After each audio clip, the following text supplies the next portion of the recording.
Hello guys, हम लोग recently Leh Ladakh की ट्रिप से वापस होके आए हैं और ये वीडियो बना रहे हैं ट्रिप से वापस आने के बाद, क्योंकि इस वीडियो में हम सिर्फ वही कवर करेंगे जो हमको एक्चुअली में यूज आया था लेह लद्दाख की ट्रिप में। वो चीजें नहीं कवर कर रहे हैं जो हम लेके गए थे और यूज नहीं आई थी। तो इसमें सिर्फ जेन्युइन जो चीजें आपको काम आएंगी लेह लद्दाख की ट्रिप में वो कवर की जाएंगी। Starting with medical kit. Okay, medical में मेरे को जो लगता है कि आपको कपूर, जो कैंपर भी बोलते हैं, वो ज़रूर लेके जाना चाहिए। मीन्स आप ऐसी छोटी छोटी पोटलियाँ बना सकते हैं कपूर की। इसमें आप कपूर, लौंग और थोड़ा सा अजवाइन डाल के रख लें। बिकॉज लेह में ऑक्सीजन लेवल काफ़ी कम होता है। हम लोग बहुत प्लेटू में रहते हैं या प्लेन में रहते हैं ज़्यादातर लोग, तो हमारे यहाँ ग्रीनरी ज़्यादा होने की वजह से ऑक्सीजन सफिशिएंट रहती है। इवन लोग जो मनाली या श्रीनगर वगैरह भी जाते हैं, वहाँ पे भी ग्रीनरी ज़्यादा होने की वजह से ऑक्सीजन सफिशिएंट रहती है। पर लेह एक सेमी एरिड एरिया है, वहाँ पे पेड़ बहुत कम रहते हैं, तो उस वजह से ऑक्सीजन लेवल बहुत कम हो जाता है। तो पहला तो ये है कि आप कपूर की एक पोटली बना के हमेशा अपने पास रखें और उसे सूंघते रहें, क्योंकि कपूर हमारे बॉडी में ऑक्सीजन कॉन्सेंट्रेशन बढ़ाता है। So I think that is a must precautionary. आप एक ऑक्सीजन सिलेंडर लेकर चल सकते हैं। ये एक हैंडी ऑक्सीजन सिलेंडर है। आई थिंक 100-150 रुपए में आ जाना चाहिए। मतलब ये यूज नहीं आएगा, मतलब किसी को यूज ना आए प्रोबेबली, बट ये एक प्रिकॉशन है जिसको आप रखना हमेशा जरूरी होता है। फिर ऑक्सीजन सिलेंडर पर हाँ, ये वाला जो ऑक्सीजन सिलेंडर आप जब वापस आओगे तो ये फेंक दिया जाएगा। तो इसका ये मत पैसा वसूल टाइप से मत सोचिएगा। इसको आप लेके चलिए, कभी बाय चांस आपको लगे कि ऑक्सीजन कम हो रही है तभी आपको यूज करना होता है ये। बाकी इस टारगेट के साथ में नहीं जाना है कि हमको ये लेके गए तो एकदम यूज करना। ये मेरी मेडिकल किट है जिसमें मैं बहुत सारी चीजें लेके गया था, और इसमें से कुछ चीजें यूज आई हैं, कुछ चीज नहीं भी आई हैं। तो मैं बताता हूँ जो मेनली यूजफुल रहती हैं चीजें उनके बारे में। ये है डायमॉक्स टैबलेट।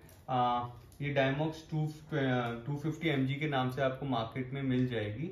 और ये बेसिकली जो इसका पर्पस है वो ये है कि आपको एक्यूट माउंटेन सिकनेस जो होती है उसको प्रिवेंट करने के काम आती है।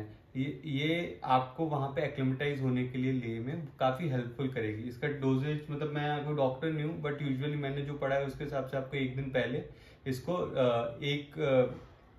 एक पिल ले लें। मतलब ले जाने के पहले एक पिल ले लें, फिर उसको कंटिन्यूसली आप रखें पूरी ले ट्रिप के लिए।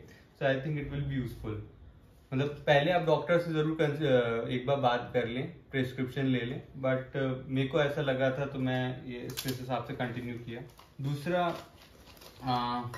टैबलेट्स में देखा जाए तो कि पैरासिटामोल प्लेन है।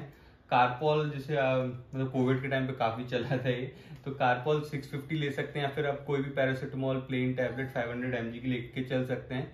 क्योंकि इसका बेसिकली पर्पस ये रहता है कि जब ऑक्सीजन लेवल कम होता है तो आपको हो सकता है शिवरी फील हो, आपका सर दर्द हो, तो बेसिकली उस पर्पस के लिए आपके बहुत ज्यादा काम आती है। आप इसके साथ नहीं तो आइब्रूफिन कॉम्बिनेशन भी ले सकते हैं, बट मैं पैरासिटामोल प्लेन प्रेफर करता हूँ। एक पुदीन हरा, मतलब लाइफ सेविंग ड्रग्स बोलते हैं इसको। एसिडिटी मेरे ख्याल से ये सबके पास में होती है। जरा सी भी किसी का भी पेट खराब होएगा पुदीन हरा ही खाते हैं। अच्छा, ये जो है हम लोगों का अमृतांजन रोल ऑन, ये हमने जो रखा था क्योंकि वहां पे वॉक बहुत करनी रहती है तो पैर वैर तो दुखते हैं, तो इसलिए हम लोगों के तो कोई सी भी ट्रैवलिंग हो उसमें हम लोग एक ये रोल ऑन टाइप का तो जरूर रखते हैं। अमृतांजन अभी रोल ऑन रख सकते हैं, स्प्रे रख सकते हैं, कुछ भी। फिर ये नॉर्फ्लॉक्स TZ है। मतलब बेसिकली पेट खराब अगर, क्योंकि वहाँ का डाइजेशन काफी ज्यादा स्लो हो जाता है हम लोगों का। मतलब अगर हम लोग यहाँ से नॉर्थ या साउथ से जाते हैं तो हम लोग का ले जाके डाइजेशन काफी स्लो हो जाता है। इनकेस कुछ लोगों को वहाँ का फूड भी सूट नहीं करता है, तो आप इन दैट केस आपको अगर स्टमक इन्फेक्शन होता है तो आप नॉर्फ्लॉक्स TZ रख सकते हैं। ये अजीथ्रोमाइसिन है गला खराब होने के लिए, इनकेस अगर जरूरत पड़े, क्योंकि क्लाइमेटिक कंडीशन को हम डिफाइन नहीं कर सकते। एक आई ड्रॉप ओफ्लॉक्सिन प्लेन जरूर रखें आप, क्योंकि ओफ्लॉक्सिन का बेसिक जो पर्पस होता है वो इन्फेक्शन ट्रीट करना होता है। तो इनकेस आपको अगर कुछ भी आंख में प्रॉब्लम होती, सैंड चला गया, जैसे हम लोग की एक फ्रेंड थी उसकी आंख में सैंड घुस गया था, तो हम लोग ने छिल गई थी उसकी आंख पूरी अंदर से, तो उसको ओफ्लॉक्सिन डाल के ही सही किया था। क्योंकि वहाँ पे एक पॉइंट है सैंड ड्यून्स वाला, तो वहाँ पे बहुत तेज सैंड फ्लो होती है, तो उधर ऑब्वियस मतलब पॉसिबल है कि आपकी आंख में सैंड चला जाए। तो उस केस में आप ये वाले जो फ्लॉक्सिन है वो यूज कर सकते हैं। मेरे हिसाब से आई ड्रॉप्स वगैरह तो कोई भी आप नॉर्मल आई ड्रॉप भी रख लेंगे तो उससे काम हो जाएगा, बट कुछ ना रिफ्रेश वाली आई ड्रॉप मत रखिएगा, क्योंकि उससे सिर्फ वो आर्टिफिशियल टीयर का काम करती है, तो इसलिए इतना यूजफुल नहीं रहेगी। हाँ, और वैसे भी हमारे ये रहता है कि एक ट्रिप है वो बैड ट्रिप ना हो, तो इसलिए सारे मेडिकल सप्लाईज होने चाहिए। बेसिक डिटॉल, बैंडेड, ये सब तो आपको रखना ही चाहिए, तो ये कभी भी कटने छिलने का तो वो रहता ही है। ये वही बैंडेड, एक इलेक्ट्रॉल का सैशेज है जो मैंने यूज़ किए थे। एनर्जी लेवल काफ़ी डाउन हो जाता है वहाँ पे, तो Electral is I think must. उसके बाद हाँ, आप लोगों को वहाँ लेह में एक प्रॉब्लम आ सकती है कि नाक बहुत ज़्यादा सूख जाती है, और असल में वो एक नेचुरल फिनोमिना होता है कि हम जब इतने कम ऑक्सीजन लेवल पे जाते हैं तो हमारी यूजुअली नोज ड्राई होने लगती है, तो आप ऐसे में आपको हो सकता है सॉर थ्रोट भी लगे। तो बेसिकली आप लिमसी या विटामिन सी के कुछ टैबलेट्स जो यूज़ कर सकते हैं, माउथ डिजॉल्विंग वाले जो आते हैं, वो बेसिकली सही रहते हैं, आपको इन्फेक्शन से डील करने में हेल्प करते हैं।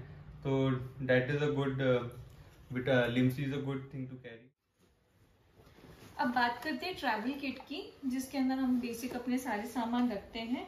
पर उससे पहले मैं मतलब ऑब्वियसली अगर मेरे जैसी लड़की अगर कोई जा रही है वहाँ पे, तो उसके लिए जो सबसे ज़्यादा इम्पोर्टेंट चीज़ है वहाँ पे वो यूरिन हाइजीन को ध्यान रखना है, क्योंकि वहाँ पे आप पब्लिक टॉयलेट यूज़ करोगे और यूटीआई होने के चांसेस बहुत ज़्यादा हो जाते हैं।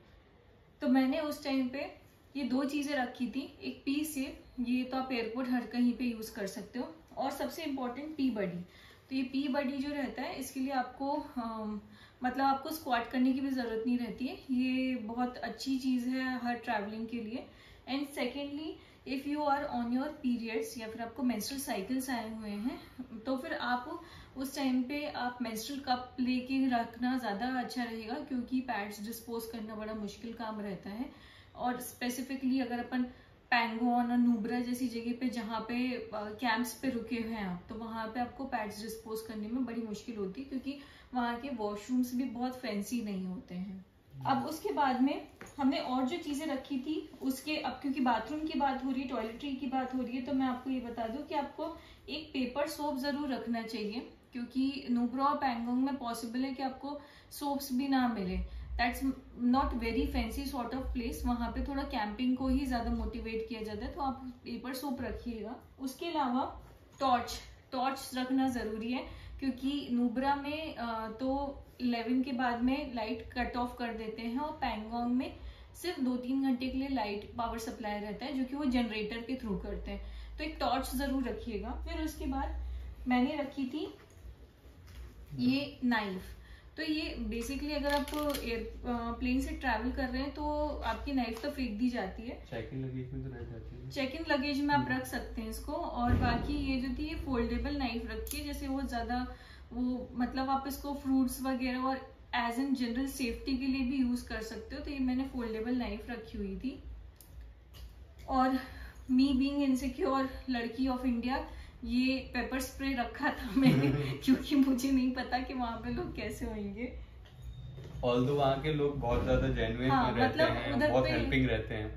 मतलब ये नॉर्थ का अगर कोई लेह लद्दाख जा रहा है तो it's a paradise for that person, क्योंकि वहाँ पे लोग बहुत ही ज्यादा हेल्पिंग है आपको और पीसफुल है, और आपकी मतलब जरा सी भी आपको दिक्कत आएगी तो they are always on their toe. मतलब एक इंसिडेंट हुआ था जहाँ पे चांगला पास पे एक पंजाबी फैमिली आई थी, और उनकी आंटी जो थी वो बहुत एजेड आंटी को लेके आ गए थे, उन्होंने कुछ रिसर्च वगैरह शायद की भी नहीं थी, तो उनको ऑक्सीजन की इतनी कमी हो गई थी कि she was pale because of low oxygen. तो हमारे जो ड्राइवर भैया थे, मिग भैया और बाकी जो थे जियोग्राफिकल टूर वाली जो टीम थी, उन लोगों ने अपने ऑक्सीजन सिलेंडर जाके आंटी को दिए। मतलब आपको जरा सी भी दिक्कत आएगी ना तो वहाँ पे लोग हमेशा आपको हेल्प करने के लिए रहते हैं। हमारे फोन में नेटवर्क नहीं आ रहा था तो लोकल्स ने हमको अपना फोन दे दिया था, क्योंकि हमको अपना फोन नहीं मिल रहा। एक मिनट, हाँ, आपको अगर वहाँ पे आप जा रहे हैं लेह में तो कोशिश करें आप एक पोस्टपेड एयरटेल या BSNL की सिम लेके जाएं। BSNL इज प्रेफर्ड क्योंकि आपको उसका सिग्नल पैंगोंग में भी मिल जाएगा। बाकी एयरटेल इज ऑल्सो फाइन, बस आपको पैंगोंग में सिग्नल नहीं मिलेगा, बट आप पोस्टपेड सिम जरूर रखें, इट्स अ मस्ट। और दूसरे क्या, अब मैं वापस अपने ट्रैवलिंग पे आती हूँ। हाँ ठीक है। ये सनस्क्रीन रखना जरूरी है, वहाँ पे यूवी रेस बहुत ज्यादा हाईएस्ट इन द वर्ल्ड रहती है, तो मतलब आपको टैनिंग तो डबल होगी। हम लोगों के भी 2-4 टोन तो काले हो गए। और सोप बार्स रखे हैं, छोटे छोटे सोप बार रखिएगा। बॉडी लोशन ये तो बेसिक हो गया। फेस वॉश हो गया आपका। फेस वॉश आप एक कॉमन सा रख सकते हो। और फिर उसके बाद में आपको ये हमने ये रखा था मॉस्किटो वाला, इसकी कोई जरूरत नहीं पड़ी है, तो इसको मत रखना, कोई फायदा नहीं है इसका, वहाँ पे मॉस्किटोज होते ही नहीं है। फ्लाइज होती है, मॉस्किटोज नहीं होता। फिर उसके बाद में ब्रश, पेस्ट, शैम्पू, ये सब तो बेसिक सी चीज है जो आप हर कहीं पे यूज करते हैं। और पैंगोंग में प्लीज डोंट टेक बाथ, बहुत ठंड होती है वहाँ पे। हाँ, अगर आपको बहुत ज्यादा मतलब ऐसे शौक है डेली नहाने का, तो आप नुब्रा तक वो शौक कंटिन्यू करिए। हाँ। पैंगोंग में आपकी हिम्मत नहीं होगी, वहाँ पे बहुत ठंड रहती है। और वहाँ पे ऑल्दो वो लोग गर्म हॉट वाटर जो रहता है वो 1 बकेट हॉट वाटर आपको डेली देते हैं। और ऐसी जगह पे हाफ बकेट हॉट वाटर देते हैं। हाँ। और उसमें मतलब उनका टाइमिंग बहुत ऑड रहता है। मतलब यूजुअली अगर if you are not an early bird तो उनका टाइम कैच करना बड़ा मुश्किल रहता है, क्योंकि जैसे नुब्रा में हमको 6:30 अराउंड हॉट वाटर बकेट दे दी थी और पैंगोंग में 5:30, तो इतने सुबह तो उठ के नहाने की हिम्मत हम लोगों की तो नहीं थी। बट नुब्रा में then also we took bath, ठीक है, उससे थोड़ा सा बार्गेन कर लिया था। कंडीशनर रखिएगा, क्योंकि आप डेली हेयर वॉश तो नहीं कर पाओगे उधर पे, पर जब भी करोगे तो अच्छे मॉइस्चराइज रहेगा आपके हेयर्स। क्योंकि वहाँ पे जो अगर आप सैंड ड्यून वाले एरिया में जाएंगे व्हाइल गोइंग टू नुब्रा, तो वहाँ पे इतनी सैंड फ्लो होती है ना कि आपकी पूरे मतलब बाल वाल, आंख, कान सब जगह पे जा सकती है। तो इसलिए आपको नुब्रा जाके गुड हेयर वॉश तो लेना ही है, तो इसलिए आप शैम्पू एंड कंडीशनर जरूर रखिएगा।